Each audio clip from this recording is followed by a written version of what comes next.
Continuamos en Pro Economía y Finanzas y tenemos en piso un invitado que prácticamente es de la casa, Sebastián Hacha, director de Pro Desarrollo. Sebastián, un gusto contar contigo. Buen día, Aaron. Un saludo para vos, para toda la audiencia. Un placer. Sebastián, queremos repasar contigo el tema de la economía subterránea y como primer término te quiero preguntar por el concepto. Cuando hablamos de economía subterránea, específicamente, ¿de qué hablamos o qué características tiene este tipo de economía? La economía subterránea está constituida por todas aquellas transacciones que no pasan por el control del Estado.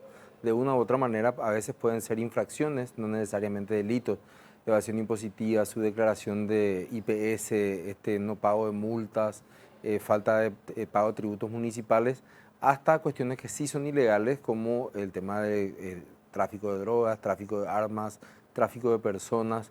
Es un conglomerado muy amplio en el cual hay que tratar de discernir cuáles son aquellas actividades que pueden ser sujetas a formalización. Entre las actividades sujetas a formalización, creo que una de las más importantes es el tema de el pago de los impuestos. Pero no solamente el pago de los impuestos para ser un buen ciudadano, sino que el pago de los impuestos hace que una persona tenga un RUC. Esa persona al tener un RUC puede acceder a un crédito dentro del sistema financiero, dentro del sistema formal y regulado, y que eso le ayude para su desarrollo.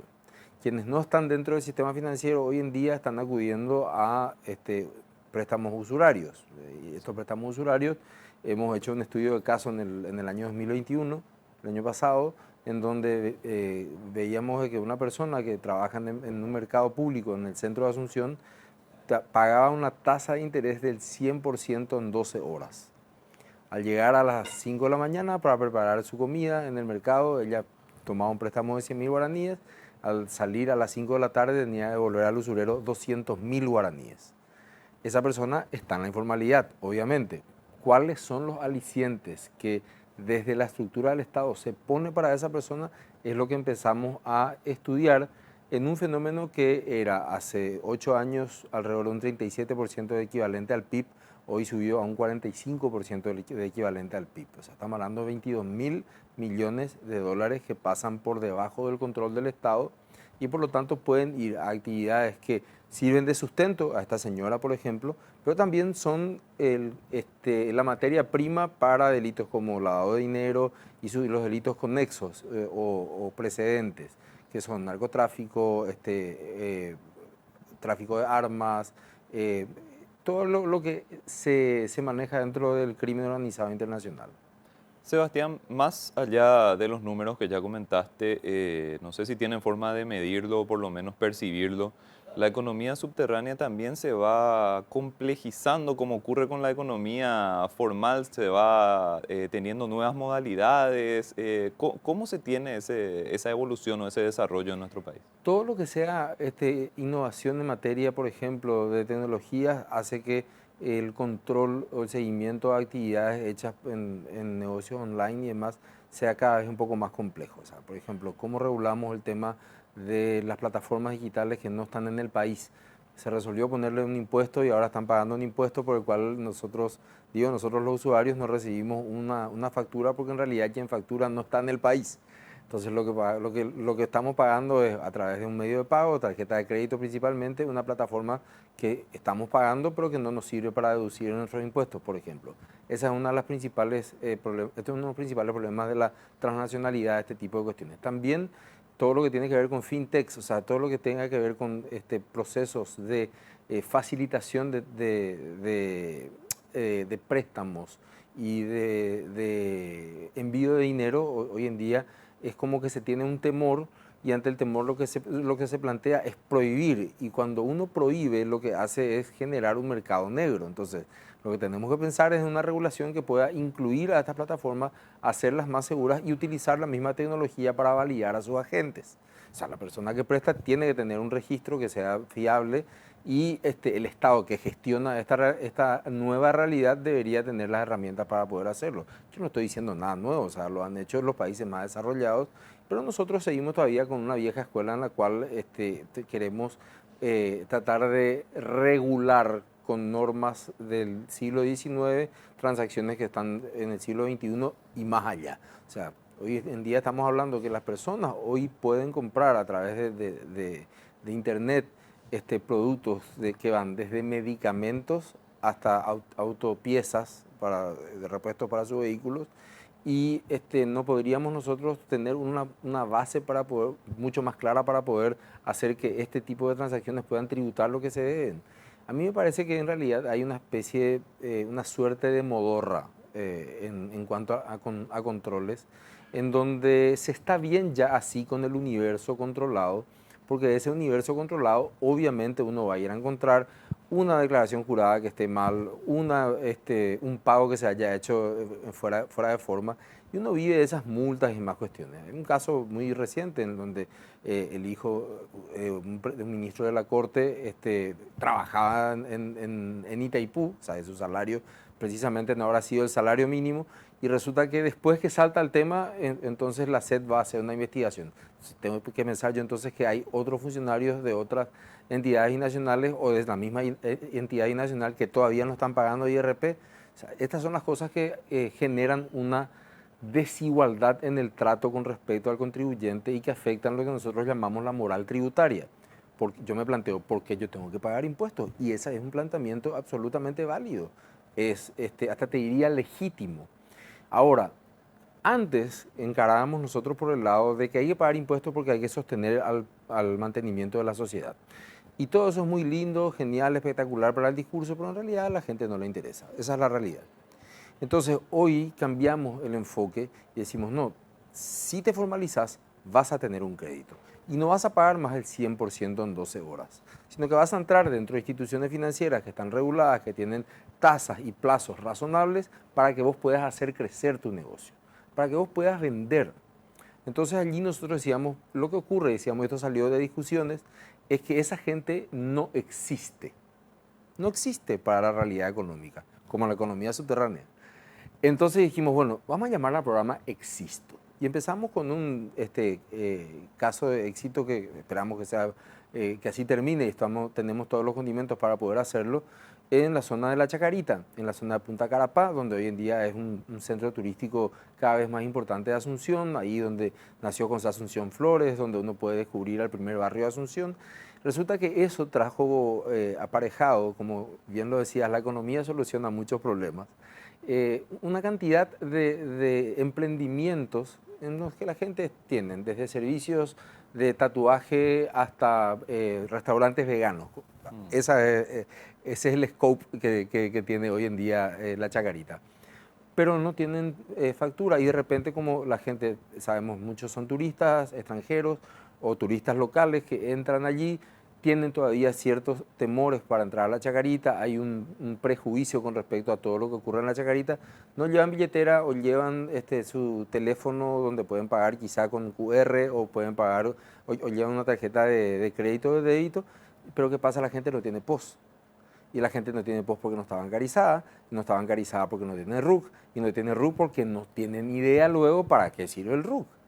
Entonces, en este proyecto que empezamos con 76 familias, hoy estamos alrededor de 40, porque otra vez tenemos un problema allí. Nosotros firmamos todos los acuerdos de CEDAW, desde CEDAW hasta los objetivos de 2030 de las Naciones Unidas, donde el empoderamiento de la mujer es una de las cosas más importantes. La mayoría de las cabezas de estos proyectos son mujeres. Pero ¿qué pasa? Que le dicen, si vos sos la cabeza de este nuevo emprendimiento, vas a perder el IPS que te da tu marido. Entonces, nosotros decimos, no puede ser que nuestro sistema previsional y nuestro sistema de control tributario puedan hacer una base de datos y puedan decir, bueno, saben que esta persona es una microemprendedora, porque lo que está vendiendo es alfarería, es tejidos, haciendo un corte de pelo, haciendo un tatuaje. O sea, ¿cuánto puede ser su facturación mensual? Y a eso le añadimos un premio, una recompensa inmediata. Esta gente lo que quiere es vender. Para vender necesita un POS. Para tener el POS necesita un RUC. Entonces, al tener un RUC y al inscribirse en la base más baja de contribuyentes, que son el sistema simple y resimple, lo que van a hacer es recibir un crédito a partir de instituciones financieras como Itaú, que están trabajando con nosotros, y van a darle un programa especial a ellos para que puedan facturar a través del POS a los turistas a quienes antes no le podían facturar. El siguiente paso, ¿cuál es? es tratar que la Secretaría de Tributación les pueda otorgar de una manera, no sé si llamarla extraordinaria, pero especial, una facturación digital. Estas personas tienen teléfono inteligente, Eduardo. O sea, no estamos hablando de personas que o sea, a ver, el 95% de los hogares paraguayos cuenta con un smartphone. Entonces, la idea es que ellos puedan facturar digitalmente, porque si la señora que vende empanadas, o la señora que vende asadito, o la señora que hace el rico vellú o la pizza, tienen éxito, van a necesitar más de un talonario de factura. 4 impresiones de talonario de facturas mensuales son 320.000 guaraníes, que ya suman más de lo que tendrían que pagar como impuesto, que está entre 80 y 200.000 guaraníes. Entonces, ese tipo de cosas parecen increíbles tener que mencionarlas en pleno siglo XXI, pero ocurren. Entonces, por un lado decimos, queremos tener una política de inclusión financiera. ¿Cómo lo hacemos? Simplifiquemos los trámites. Sebastián, y en términos de lo que fue la pandemia y la pospandemia, este periodo que estamos viviendo, ¿qué impacto o qué efecto específico tuvo en materia de economía subterránea? Devastador. Eso es muy importante que me lo hayas preguntado, porque yo te dije muy alegremente pasamos un 38 a un 45%, pero no mencioné que en el medio tuvimos una pandemia que hizo crecer 3 puntos porcentuales la economía subterránea, porque actividades legales, formales y protegidas por este trabajo en relación de dependencia con IPS y demás, se convirtieron en personas que, o sea, esas personas se convirtieron en agentes informales, porque al perder su trabajo salieron a vender panchos a mucha honra para dar de comer a su familia. O hicieron delivery, o tuvieron que trabajar en la construcción. Entonces, ese tipo de actividades realmente devastó la economía. Nos dimos cuenta, gracias a la pandemia, lastimosamente, hay que decirlo, gracias a la pandemia, paradójicamente, que el 66% de las unidades productivas en el Paraguay no cuentan con registro único de contribuyente, por ejemplo. O sea, estamos hablando de 2/3 partes, lo cual podemos cotejar con lo que fue aquel primer programa de, creo que era 300 o 400 millones de dólares de subsidio a las personas que se quedaron sin trabajo, en donde 2/3 partes se fueron a PTU y solamente 1/3 se quedó para la ayuda especial, un aporte especial en el IPS, recordarás.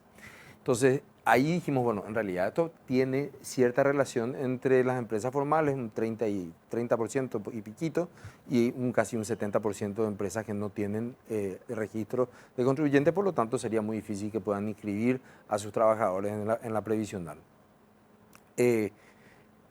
Esto no solamente, y todavía no termina, ¿verdad? Porque los efectos de la pandemia nos han traído y nos han dejado muchas incertidumbres. El home office, por ejemplo, o sea, no sabemos cuántas personas cuántas empresas van a volver a contratar a personas para que vuelvan a una oficina, por ejemplo. No sabemos si es que hay otro brote, qué es lo que va a ocurrir. No sabemos hoy en día cuáles son las morbilidades con las que han quedado algunos de los trabajadores. Hemos escuchado muchas morbilidades, todavía un tiempo muy corto para poder determinar cuáles son ellas. Y la división o la necesidad imperiosa de contar con una reforma de nuestra ley laboral para poder prever este tipo de tragedias sanitarias es muy importante. O sea, tratar de flexibilizar los permisos, tratar de encontrar mayores facilidades para estar al día con la previsional y con las obligaciones que se tienen ante el Ministerio de Trabajo. Todavía no estamos recuperándonos del todo de la pandemia. Eso sí, la actividad informal, que reitero, no siempre es ilegal, ha crecido enormemente gracias a esto, porque estas personas tuvieron que salir a ganarse la vida y a sostener a su familia. En el caso, hay muchos hombres, hay mujeres cabezas de familia, tuvieron que hacer también lo propio, y esto ha generado finalmente ha generado problemas dentro de los vínculos familiares. O sea, papá, mamá, alguien o papá o mamá antes se quedaban en casa, ahora ninguno de los dos está, y bueno, me quedo de repente con la abuela, o la abuela quizás no tiene tiempo, no tiene la edad, no tiene la vitalidad para poder cuidar a los niños, entonces dejan la escuela. O sea, la cadena finalmente en cuanto a formación, porque hay una sola cosa que está aprobada, hay un salto gigante en la población de 12 años de escolaridad a 13 años de escolaridad en materia de trabajo formal. 12 años de escolaridad llegan a un 39%. a partir del 13º año salta a un 73% de trabajo formal. Entonces, ese tipo de cuestiones, mira, yo ya digo, después de los 12 años de estudio obligatorio, por lo menos un año de tecnicatura deberíamos pensar, porque ese 13º año es clave, por lo visto, no tenemos los resultados antropológicos de eso, pero por lo visto es muy importante para insertar a ese joven, o no necesariamente joven, a esa persona dentro de un mercado laboral que requiere de ciertas capacidades. Sebastián, desde que ustedes están con esta medición, ¿hay algún periodo, año específico en el cual se haya registrado una reducción de la economía informal o Paraguay siempre está creciendo en este aspecto? Entre el año 2020 y 2021 se registró una disminución porque las actividades, o sea, a ver, bueno, fue una disminución que no pudo cubrir el aumento anterior, ¿verdad? Porque, como te decía, dimos un salto de 3 puntos porcentuales y bajó un 0,8 aproximadamente a partir del 2021, cuando las actividades empezaron a regularizarse, es decir, las personas volvieron a sus lugares de trabajo y demás. Pero lastimosamente también por la coyuntura geográfica, geopolítica actual, el tipo de cambio en Brasil, tipo de cambio en Argentina, vamos a decirlo, el nulo control que tenemos nosotros de nuestras fronteras, el tema del contrabando ha florecido enormemente en los últimos meses, podemos decir, en este año especialmente, que ha afectado muchísimo a las fuentes de trabajo formales.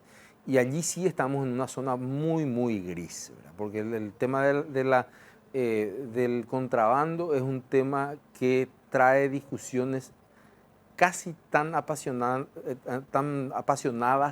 como el fútbol, la religión. Así, cuando vos le decís, bueno, pero vos estás comprando combustible, bueno, vamos aquí al Puente Remanso, cruzamos el Puente Remanso, a 100 metros del Puente Remanso, si uno suma todos los pequeños bidones de combustible, sumamos una estación de servicio que van a traer de la Argentina, ¿verdad? Entonces, ese tipo de actividades, a la luz del día, a la vista de las autoridades encargadas de evitarlo, están casi normalizadas hoy porque aceptamos tácitamente de que esa es una salida para personas que no tienen el dinero para poder pagar un poco más por ser formales. Y allí viene el tema. Nosotros creemos y estamos casi seguros de que las personas no se levantan un día y dicen yo decido ser formal, informal. No es que esa no es una motivación. ¿Quién puede levantarse un día y decir yo voy a ser informal? No, el tema es la oportunidad, la ocasión y las facilidades. Si las facilidades que le ofrece el mercado informal son tales como precio y ubicación, están en la calle, entonces obviamente las personas es muy difícil que obren solamente por su recto entender o después de una introspección reflexiva acerca de a quién le pueden afectar. Porque la lógica es que yo me tengo que salvar primero. Mal que pese a varios pensadores, a quienes no pienso lógicamente desacreditarlos porque han tenido mucho más tiempo que yo para poder esbozar sus teorías, pero la realidad nos muestra hoy que por lo menos en Paraguay, al público que nosotros estamos estudiando, dice, a mí me conviene, compro en la calle. Pero compra en la calle porque hay una facilidad para él. Es más barato, la disponibilidad está allí, no se lo pueden sacar o no se puede o no se quiere. No es sacarle al vendedor de ahí, es como la cadena de logística llegó hasta esa esquina. No se pudo cortar antes. ¿Cómo que no se pudo cortar antes? No se pudo cortar al entrar. ¿Cómo no se pudo cortar al entrar? Hoy en día hay tecnologías, Eduardo, para control de fronteras que se ven, sobre todo en Israel, que sabemos que por su ubicación geopolítica tienen desarrollado muchos tipos de tecnologías para controlar fronteras, en donde uno pone un pequeño, no sé cómo se llamaría, un equipo de radioondas y apunta hacia un lugar, en este caso podría ser el río, y corta todas las señales de telefonía móvil, o sea, lo cual, y de radio, o sea, no podrían comunicarse allí los contrabandistas. O sea, no estamos hablando de que tenemos que hacer una valla o que tenemos que gastar cientos de millones de dólares en eso. En realidad lo que ocurre es que aquí hay una connivencia muchas veces con las propias autoridades y eso también cala dentro de lo que llamamos moral tributaria. O sea, si yo veo que hay una autoridad militar o civil que está en connivencia con los contrabandistas, porque yo no podría estarlo. Entonces, esa construcción de una institucionalidad que vaya acorde a lo que dice nuestra Constitución y las leyes, no se puede reconstruir de la noche a la mañana. Somos conscientes de eso. Y para reconstruirlo hay que establecer recompensas. Esa recompensa, entre comillas, es, mira, lo que estamos trabajando en Existo. Vos vas a tener tu RUC, pero vas a tener un crédito. Entonces, en lugar de 200 empanadas, quizá dentro de un año puedas hacer 500 empanadas. Y quizá puedas tener un servicio de delivery.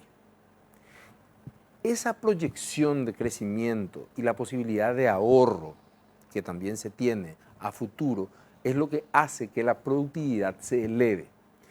Estas imágenes que son espectaculares que estamos viendo de fondo son de personas que lógicamente sobreviven, pero que al llegar a su ciclo natural de producción, porque muchos te van a decir, le mandé a mi hijo al colegio, a la universidad, trabajando de pasero, ¿m? Pero esa persona, cuando se enferme, su hijo, que puede ser un excelente contador o un excelente médico, va a tener que gastar toda su fortuna en la enfermedad de su padre, porque no ha tenido IPS, porque no ha podido ahorrar. Entonces, ese ciclo de baja productividad es un círculo vicioso que impide que nuestra economía crezca más y crezca de una manera sana. Y ni qué decir los malos ejemplos que tenemos de organismos de control que han dejado pasar otros casos que hemos visto ya en la prensa de lavado de dinero, de miles de millones de dólares, que mucha gente, el común de la gente no entiende. 1.000 millones de dólares, 2.000 millones de dólares. Yo creo que ni vos ni yo por ahí sabemos cuánto es 1 millón de dólares. Yo no sé si entra en una valija, no sé si entra en el plan de una camioneta pick-up, no sé cuánto es. Entonces, ven esta realidad. El tomate que tengo que comprar, la cebolla que tengo que comprar, el azúcar que tengo que comprar, esa es su realidad. Y si nosotros no le hablamos de esa realidad, no lo van a comprender. No porque no quieren, sino porque no pueden hacerlo. Porque su día a día es de sobrevivencia. Sebastián, te agradecemos muchísimo tu tiempo y esperamos contar contigo nuevamente. Cuando ustedes quieran, para mí un placer.